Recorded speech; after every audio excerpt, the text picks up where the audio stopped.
Heaven might seem a bit obvious. I mean, most people envision a beautiful, happy place where we all live in some glorious garden or mansion or something. But as an omnist, it's hard for me to see the afterlife as being like anything else I encounter from other religions. This isn't because I think other religions are wrong, but because I tend to always assume reality is much more complicated than what anyone has yet believed it to be. So instead, I try to imagine other things. Not just other kinds of afterlives or forms of reincarnation, but alternate ideas to what we might think of as an afterlife. Does our consciousness dissolve and return to some greater single consciousness which has always existed? What if life ends in a singularity? As in, you die, and in that moment of death, time slows to zero.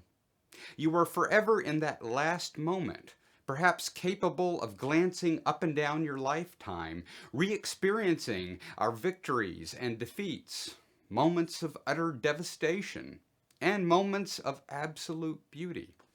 Perhaps you and I and everyone are already dead, but merely experiencing the moment you and I are experiencing right now, even though that moment actually occurred trillions of years ago in a universe which ended so long ago, the thought of reality as we know it isn't even a distant memory to whatever form of life now exists in whatever form of reality now exists. Everyone else you know may continue through time past you, with your time having ended, though to you, you are caught in an eternity of your own. What if when we die, a creature in some faraway dimension pulls his face away from a window hanging in a garden he walks through every day? He has just experienced your entire life in what to him is only seconds. And he will glance in many windows on his walk that day. What if our entire universe is merely the life and death of a neuron in the infinite mind of what we think of as God? And the actions we take in life are no more than fleeting ideas of what will one day be the universe God creates.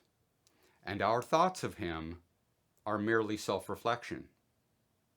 Or maybe you and I and everyone who has ever existed is a character in a book someone wrote. We are all characters trying to understand their own existence in a universe someone else created.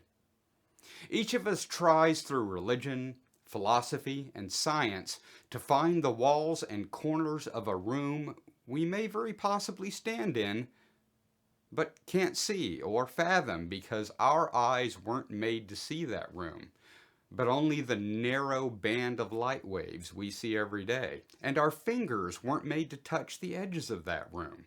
They were only made to hold the dream stuff we call matter, which is no more than particles made mostly of empty space, loosely analogous to pixels on a three-dimensional screen we think of as space.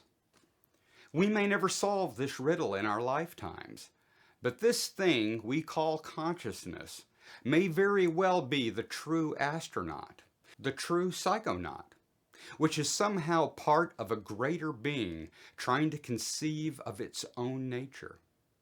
Each of these ideas are probably wrong, because I know the truth is probably well beyond my own ability to imagine. But the thought experiments may help me see the depths of the void. So join me, fellow travelers, as we endeavor to understand a reality we are probably incapable of understanding. Because the mere attempt, in and of itself, is a beautiful thing. I'm the Urban Omnist, and I'll see you on the next one.